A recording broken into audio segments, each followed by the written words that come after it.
Just 4 years after setting up his business, Levi Strauss faced a major setback. There was a tragic shipwreck.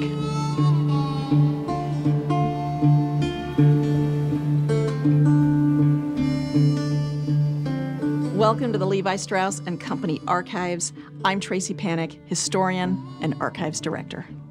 The name of the ship was the SS Central America, and it sank in 1857. Levi Strauss at the time was a dry goods wholesaler. He's not doing any manufacturing. The famous 501 or modern blue jean hasn't been invented or created at that point. Levi Strauss prospered very early. Just a month before the ship sank, there was an article in a San Francisco newspaper, and he's identified with a figure of $20,000. California had become the location of thousands of people coming in looking for gold. They were making their fortunes.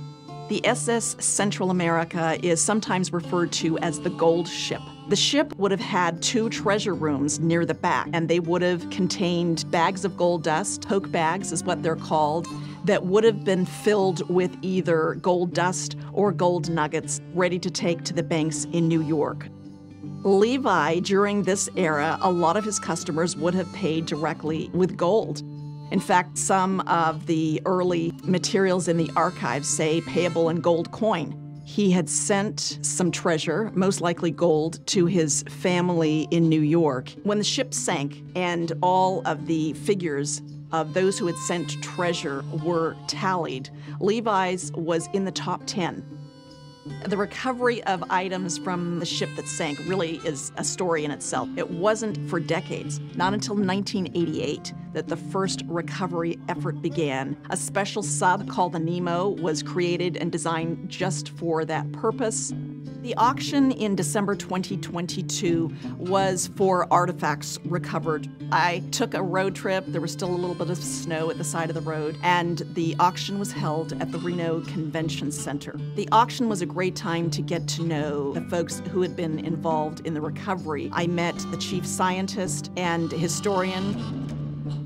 There was also another trunk that was recovered. It was owned by a passenger by the name of John Dement, and it was in incredible condition. John Dement, we know from the items in his trunk, would have been a fairly wealthy person. This wasn't a blue-collar worker. One of the items of interest that was found in the Dement trunk was a pair of trousers with a button fly. Because of the theory that the Dement trunk pants might be Levi's, there was an incredible amount of interest, enough to drive up the price of the pants to well over $100,000. It was not a denim pant. It was a button fly pant, which was common in the 19th century. It was a white pant, probably not something you would have worn if you were out mining. It would get dirty very easily. And it also was a little more tailored than the typical waist overalls that Levi Strauss & Company created. There was no branding whatsoever. There were no rivets. It also had an extra button over on the one side. All of these details were the kinds of things I was looking at to determine, could these be a pair of early Levi's? Short answer is no. This was years before the patent for riveted pants had even been issued. That came out in 1873. It was for an improvement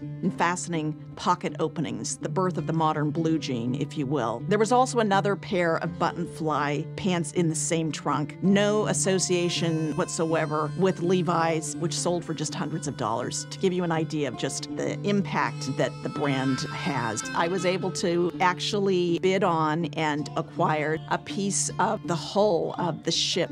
It's rusted and it has this beautiful green patina, and it's copper, so it's related to our copper riveted overalls.